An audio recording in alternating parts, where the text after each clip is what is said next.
your red-green aggro deck, right? So red-green is so strong because, of course, green gives you access to ramp, to cheap creatures, and of course to Berserk and Giant Growth, and red gives you access to Curd Ape, which is of course fantastic in combination with green, and more importantly to burn, right? So lightning bolts, chain lightnings, fireballs, it's all in this deck. Now, when I'm looking a little bit closer at this deck, what I notice is that he's actually not playing with cards like Argovian Pixies, Elvish Archers. Instead, he's going a little bit for the bigger creature package, right? He's playing with 2 Often Trolls, which are kind of tucked away, but I can still see them. 2 Giant Spiders, which I love. I'm a big fan of Giant Spiders. And, of course, 4 Urnums. Now, the Urnums you see more often. The Curd Ape you also see more often. But a lot of times, players choose to play a little bit more aggressively. Maybe play some more 1-drops, 1/1 drops to combine with Pendelhaven, for example. You can think of Script Sprites. You can think of the Scavenger Folk, which are here in the sideboard, by the way, so you can still board them in. So you really go on the tempo advantage. He's still doing that, but he's choosing to go with some creatures that have, a little more power, a little more contents, you could say, with the Giant Spider and the Often Trolls. Now, when we're looking at the rest of the deck, we see he's playing with 4 Berserks. That's quite a lot. A lot of people choose to play with 2 or 3 Berserks. He's going with the full 4. So it's like mega aggro. I think as soon as he's got 4 mana and he can jam one of his Urnums down, there's a big chance I'm just going to lose the game on the spot, right? Because if you can put a Giant Growth on an Urnum, it's got 7 power. Then put a Berserk, that's 14 power of damage. Combine that with like the burn and like the 1-drops to Curd Apes, Llanowar Elves. This is a very, very explosive deck. Obviously, he's also included the Ice Storms. Ice Storm is always really good in these decks because you can have a turn 1 Llanowar Elf and a turn 2 Ice Storm. That means you're ramping up with your Mana Dork, and your opponent is basically ramping down, right? Because you're taking care of one of the lands. Now, we also see some special lands here at the bottom of the row, and what Falk told me is he's now in Mallorca, Spain, but he traveled the world, and these 3 lands here are all depicting places where he has actually lived. And there's also 2 forests, so there are in total, I think, 5 of these special lands that are depicting places where he lived, which I really, really like. I love that flavor and, that personality that he's put into his deck, by adding these lands. I think that's beautiful, Falk. So thank you for sharing that story with me. But now, I guess it's time to have a look at my deck. Maybe you've seen it before here on the channel. Let's take a look at my Troll Disco Brew. And here you see the Troll Disco deck. It's a pretty well-known archetype in old school. What it does is you're playing with 4 Nevinyrral's discs. You destroy everything with your discs, but because you're playing with trolls, you can regenerate them because Sedge Troll and Often Troll have a regeneration. So you regenerate your creatures and your opponent is losing all the creatures. That is basically at the heart of every Troll Disco deck, and that's exactly what's happening here as well. Now, then you go and try to find, add creatures that go well with the Nev's disc, and then obviously you have Mishra's Factory, which are brilliant with Nevinyrral's disc, but you also have Rook Egg, which is just really fun with the disc. Rook Egg, an 0/3 creature from Arabian Nights, and when it gets destroyed, when it goes to the graveyard, you get a 4/4 bird token at the beginning of the next end step. So you get a nice 4/4 flyer in return, right? So you put your Rook Eggs on the table, and then you crack them with your disc, and you get nice 4/4 flyers in return. And again, your opponent, of course, has just lost all their creatures and actually everything except for the lands because of the Nev's disc, right? So that's really the combination that you want to do with this. Now, there are some neat little tricks in here. For example, I'm playing with an Earthquake. So Earthquake and Rook Egg, again, it's a really nice synergy, right? If I've got multiple eggs and I can get multiple 4/4 flyers and at the same time probably kill some creatures with my opponent, deal some damage to my opponent and get some creatures 4/4 flyers back. So it's just really good bang for your buck. So that's some synergy there with the Earthquake. I'm also playing with 1 Sacrifice and 1 Howl from Beyond. I just think that's really funny. So there could be a scenario where I, for example, attack with a creature, then play my Sacrifice on the Rook Egg, second the egg, so I get 4 mana. I can use those mana to pump into a potential Howl from Beyond, deal 3 extra points of damage, and also, again, get a 4/4 flyer at the beginning of the next end step because I sacked my Rook Egg. So that's there are some little tricks in here, and I just really enjoy playing with 1/0s. I also like this one Animate Dead. I think Animate Dead, it works together really well with the disc, and it doesn't work together well with the disc. The reason it doesn't work together well with the disc is because, of course, the disc destroys the Animate Dead.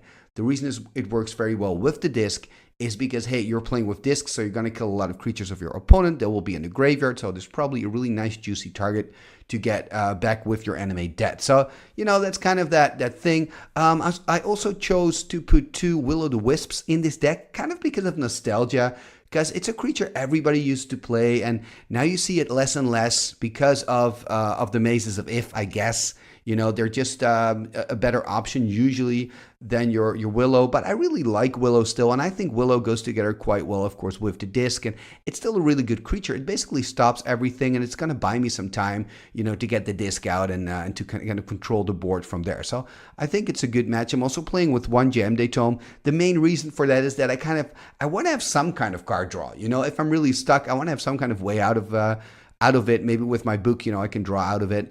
And of course, I've got a Wheel of Fortune as well, talking about card draw. That's probably the better card to get me out of a sticky situation. And what I like about playing with black is that I have access to Demonic Tutor. So all those one-offs become a little bit better because you're playing with Demonic Tutor. So I really like that. Then when we're looking at the sideboard, there's one card that I just want to highlight because I think it's a really cool card. The card's Immolation. And Immolation is a card from Legends, gives +2/-2 an enchant creature. And it's really nice because it works really well on the Rook Egg, right? Because the Rook Egg is an 0/3. So then with an Immolation on it, it becomes a 2/1 and you can start attacking with it. And your opponent doesn't want to block it because then they get a 4/4 flyer. So it's really funny. And it's also really good against like Hypnotic Specters, for example. So if my opponent is playing with just annoying, you know, 2/2s and 1/1s, I will like board my Immolation in, and I can use it both ways. I can use it to kill the creatures of my opponent, or I can use it to put it on my Rook Egg. Either way, it kind of feels good. So I'm testing this out as a sideboard card. I think the rest of the sideboard is pretty obvious. Anyway, this is my Troll Disco deck, and now that we've discussed both decks, let's go to the match. Game number 1, here we go. So we've got Falk sitting on the left with his red and green deck. He's on the play, I believe. And I think he's going to take a mulligan here, going down to 6. And I'm sitting on the right, and I'm playing Disco Troll, so red and black. Yep, there goes one of the cards. And we're ready to get going. There is a mountain into a Curd Ape. And let's see what I can do here. Probably going to go a little bit slower than my opponent Falk here. Okay, this is really good for me though. This Soul Ring is really going to help. You know, when we're looking at both of the decks, Falk is really playing the aggro strategy, right? Wants to get out of the gate real quick, plays with Berserks, Giant Growths, Bolts, and a lot of cheaper creatures. And I'm really playing more on the long run with my Trolls that I can regenerate, and of course my Nevinyrral's Discs. So as long as I can live long enough to deploy the Discs and the Trolls, I feel like I'm kind of safe. 4 cards in the hand here and a pass, it seems, for my opponent Falk. So this is good news for me that he's not playing anything else out. He's giving me some time. Playing a mountain, not finding a swamp yet. Okay, there is an Ufton Troll. Oi, oi, oi. So it's a 2/2. And for 1 red, I can regenerate it. And this is a very special troll because this is the Timmy Troll. So I'm showing it here to Falk. It's a very, very cool altar. I got it at the Ufton Troll Cup in Leeuwarden. And here, passing the turn back to Falk. There's a forest. There's the attack, but I can block and regenerate. That's exactly what I'm doing. Does he have a bolt perhaps now to kill it or chain lightning? Nope, just passing the turn. And now, I mean, I've already got 5 mana. If I can find a land, yeah, there's the Badland. So it's already looking really good for me. One of the things I can do is maybe play a Sedge if I have one. Another Ufton Troll, also good. I mean, this is really tough for Falk here because I can regenerate all my creatures. So it's really hard for him to kill them. I mean, the only good thing for him is that he's playing with so many Berserks and Giant Growths because Berserk gives the creature trample. I guess we're going to see exactly an Urnham Djinn here, which is kind of okay. I mean, it helps him a little bit. It also makes one of my creatures unblockable, of course, because they get Force Walk. There's a Mishra's Factory, but that's going to happen next turn, of course. I think for now, makes no sense for me to attack here. Exactly, just passing the turn back to Falk. And let's see what he can do. Okay, yeah, now my Timmy Troll gets Forest Walk. That's why there's a counter on there. So during the upkeep, Luca has to give one of my creatures Forest Walk because of the Urnum. There's another Urnum. Now, the cool thing, though, with Urnum Djinn is if you have 2 on the table, it doesn't matter because you can target the same creature. So it's not like you have to give 2 creatures Forest Walk. A nice thing you can do, by the way, to get rid of the Forest Walk is by playing with a Hammerheim, a card from Legends, that can take away land walk abilities. And it also makes a red mana. So it would be quite good in this deck of Falk. Tapping 3. There is a Sedge Troll. But now, of course, I can attack here with this Forest Walking Often Troll. It's going for a stroll into the forest. 2 more damage here. Luca dropping to 15, it seems. Also took a damage, of course, from his own City of Brass earlier in the game when he cast the first Urnum. Passing the turn, but it's looking really, really bad here for Falk. I think the regeneration creatures are super annoying for him. But like I said, you know, if he can find enough Giant Groves and Berserks, because Berserk gives trample, he can still deal a lot of damage. Combine that with Burn, so I'm not in the safe zone yet, but it's looking quite good for me. You can, of course, also double Berserk, then you can go from 8 to 16. There's a pass. Let's see what I can do. Attacking again. I mean, I can only attack with the Forest Walking creature because the rest, I mean, doesn't really make sense. He's got those 2 big Urnums. And I'm just kind of expending on the board, passing the turn, probably waiting to draw into a Nevinyrral's Disc to kind of close the game. And I think if you're a Falk, you're probably just waiting, you know, to find those Berserks to make like a big Alpha Strike perhaps. And see if you can just kill me in one attack. Looks like he's going to do something. Going to tap 3. Okay, there's a Wheel of Fortune. So I'm going to discard here. Let's see, a sacrifice and some other stuff. Not really clear, but we're just drawing 7 new ones.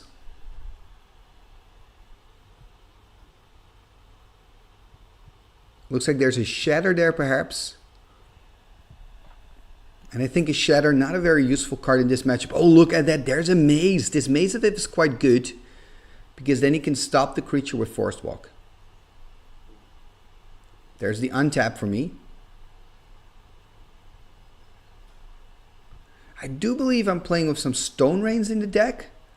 Not 100% sure, though, but I do think, yeah, I think they are in there. So maybe I can find a Stone Rain and take care of the Maze of If.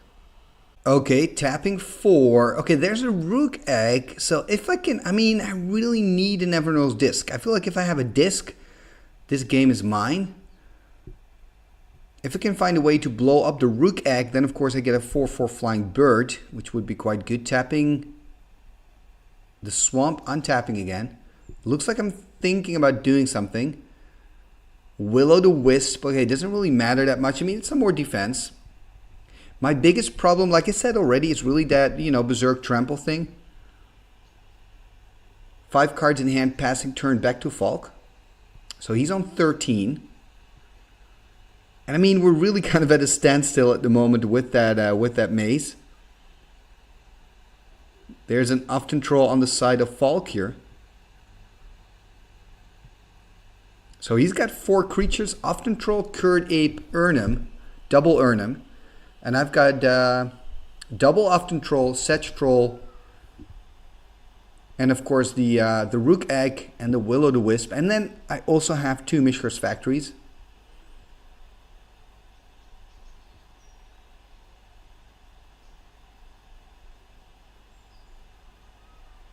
And there's the pass, it seems. Am I going to do something on end step? Playing a Bolt on my own Rook Egg, of course. Yeah, that makes sense. So I'm going to get the 4/4 Flyer. So that means that next turn I can attack with the 4/4 Flyer and with the Often Troll with Forest Walk, and at least deal some damage to Falk. It's probably just going to be 2 points of damage, but still, damage is damage. There's another Swamp. 4 cards in hand. Attacking with the Flyer and with the Troll with Forest Walk. So he, of course, only has 1 Mace. Probably going to Mace. Ooh, what else is he going to do? Double Bolt here on the Flyer, though. That is unfortunate.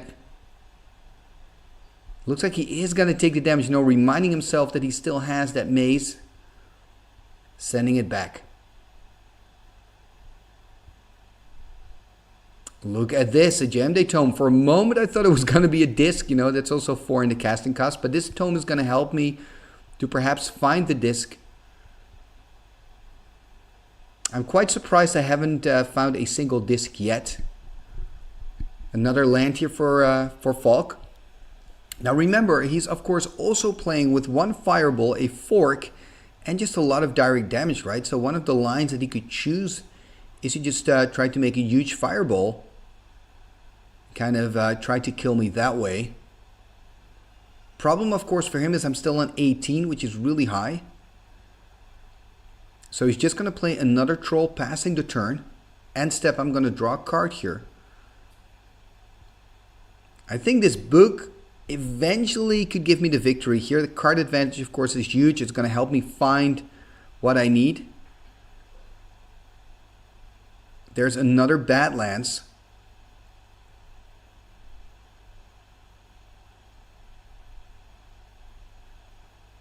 What could I do here? Tapping 4 again. Making some space. Okay, there's another Rook Egg. And passing the turn here. 3 cards in hand. 13 life here for Falk. 18 life for me.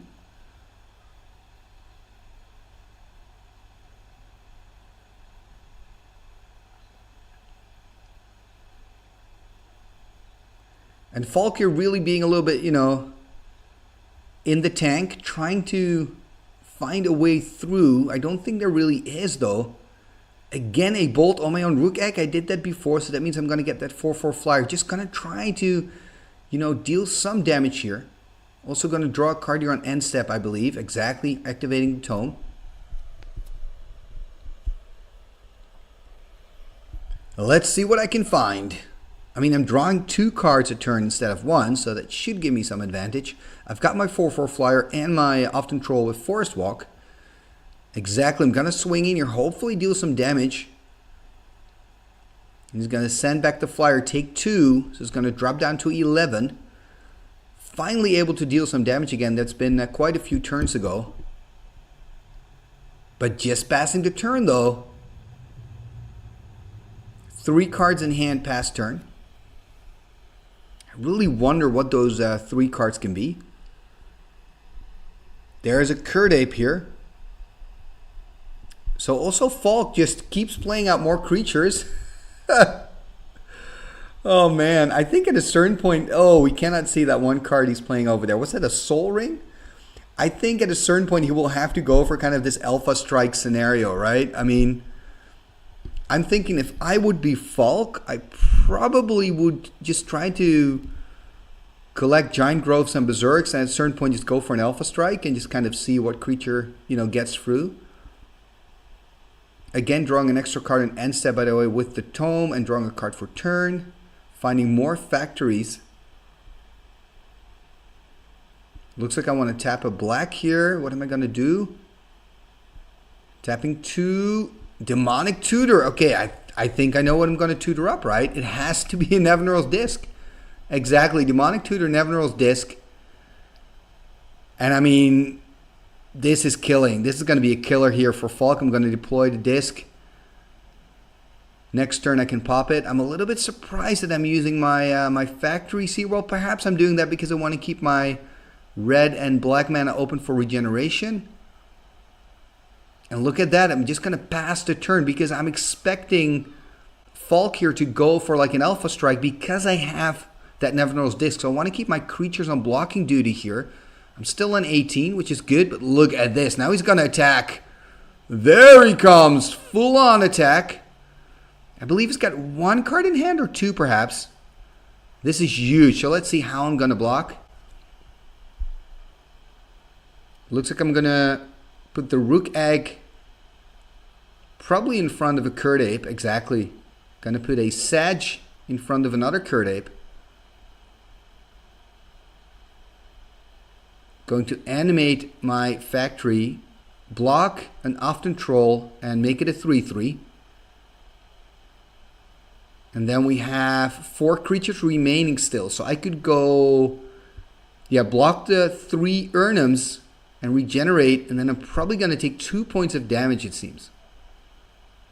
Ooh, he does have a Berserk though, so that's going to be an 8 powered creature. Probably blocking the Wisp, right? Because that would mean 7 points of trample damage coming through together with the Often Troll. So that would be 9 points of damage. So, I mean, he's halved my life. Fair enough.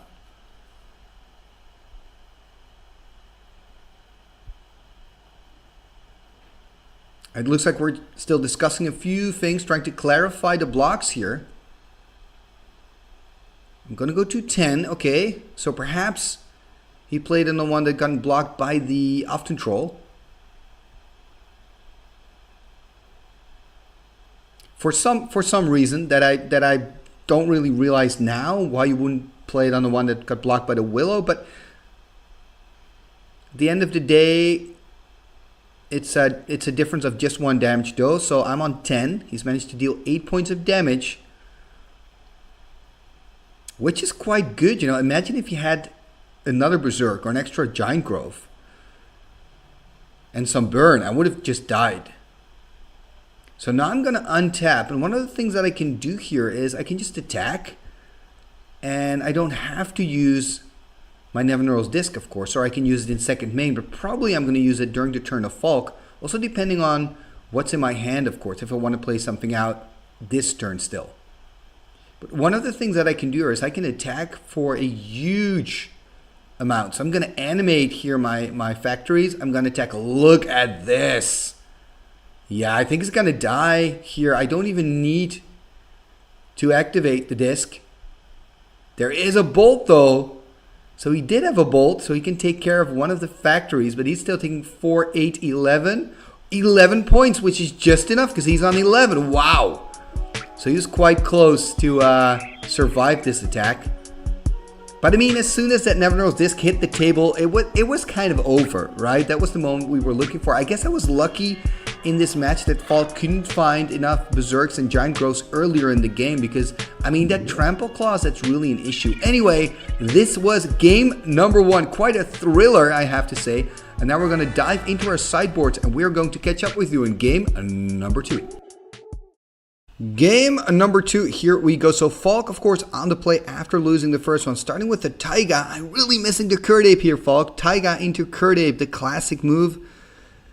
Not seeing it yet. I'm starting with a Factory pass into turn. There's another Taiga. Again, no play though. And this is, I think, kind of the problem for Falk in this match. His deck is just going a tad bit too slow. Really needs to find like a Llanowar Elf or some other ramp. Maybe, you know, add some Felwar Stones. Or play an Ice Storm here in turn 3 to kind of, you know, get the tempo going. He's really giving me the time to kind of build up, and that's what I want to do, of course, with my Nevinyrral's Discs. I really want to play that control game here in this matchup. There's an Urnham, though. That's pretty good. Urnham in turn 4. And there's a pass. So 4/5 card from Arabian Nights. Tapping 4 as well. What do I have? There's a Rook-Egg. Perfect answer here for the Urnham, right? Remember, Rook-Egg, an 0/3 creature from Arabian Nights. When it dies, you get a 4/4 bird, flying bird at the end of the turn. A lot of people think this is the bird out of the egg, but I believe lore tells us that it's the mom that's coming, the angry mama bird. So he's attacking. I'm going to block. Does that mean that he's got some kind of answer here for the 4/4? Or is he simply thinking, you know what? It's going to die sooner or later anyway. Okay, there's a spider. Next turn, I'm just going to attack with the Urnham again, and it can kill the bird. Then, of course, I could double block. A lot of options here. I can also attack here with the 4/4 bird, of course. Playing another mountain. But I have to say, I'm kind of liking this play here by Falk. Just attacking, saying whatever. Ooh, he's going to block. Is there a Giant Growth? Oh, there's a Giant Growth. Really, really good. So a giant spider here. It's now a 5/7. It's huge. It was already huge. Is there something that I can do though? Oh, there's a terror coming in from the sideboard. So before damage is dealt here, I'm going to terror, of course, the giant spider. Oh, man. This is unfortunate for Falk because this is your classical 2-for-1. And like I said, the terror is coming in from the sideboard. Quite useful, of course, against the deck of Falk. A lot of targets in his deck. And we were kind of discussing how it works with damage. It's actually quite simple. What Falk does is he first declares blockers on the giant spiders. Then blockers have been declared. Then he plays the giant growth. In response of the giant growth, I'm playing the terror. So all this happens before damage is dealt, but blockers are already declared. So that means that the 4/4 bird is blocked, so it doesn't deal any damage anymore. Here we see a Soul Ring being played by Falk. Could go here with the 4/5. Ooh, there's a Fireball. So I think he's going to burn down my bird. He's going to turn it into a roasted chicken. And then he's going to attack here with the Urnum. Put a giant growth on there. Okay, so he's putting some pressure on. Ideally for Falk, of course, would have been if he also could have had a Berserk here. But it's looking a little bit better here for Falk if you compare it to game 1. He's really able to put some pressure on my life total. I've dropped to 13. Problem for him, though, is he's only got one card in hand. There we see a tap of 3. Okay, there's an Often Troll. Oi, oi, oi! The Often Troll, again, being ideal because it can block the Urnum here. It's gaining Forest Walk, of course. And now I can start doing what I did in game 1 as well. Just kind of make this wall of regeneration creatures. Make it really difficult for Luca to just, attack and deal some damage. Also because his creatures don't have any evasion, they don't have flying. Looks like I'm going to tap 2. There's a Terror, another Terror from the sideboard. Going to terrorize the Urnum here. And he's going to tap a green, I believe. Oh no, a red. There's a Bolt. So now he can kill the Often Troll. Good timing here from Falk. And then we also see a Chaos Orb. So one of the lines of play he could have done is choose to flip the Chaos Orb on the Often Troll instead. But then again, I mean, the good thing is now he just has a Chaos Orb.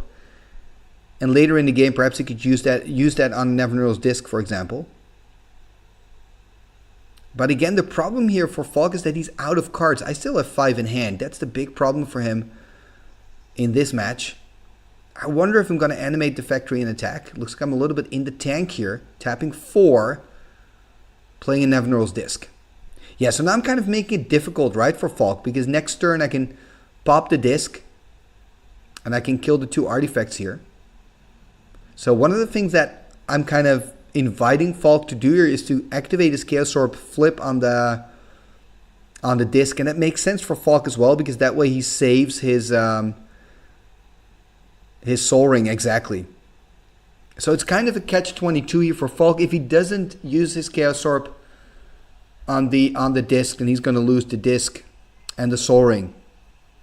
Here he goes, and he hits the Disc. And I mean, this is fine. Oh, look at that! He's actually going to use my, going to target my Badlands. Actually, I like that, Falk. I think that's a good decision. I like that because, I mean, I can pop the Disc, who cares? I do have a Swamp, so that's a bit unfortunate, but I do like the idea behind it to kind of cut me off of a color here. Tapping 4. Okay, there's a Book. And I mean, this Book, perhaps I top decked it, but this Book kind of makes the Disc not so useful at the moment because, of course, I don't want to pop the Disc when I've got a Book. There's a Nowhere Else by Falk. Or maybe I played maybe I had the Book in hand and played the Disc first to kind of force Falk to use his Chaos Orb.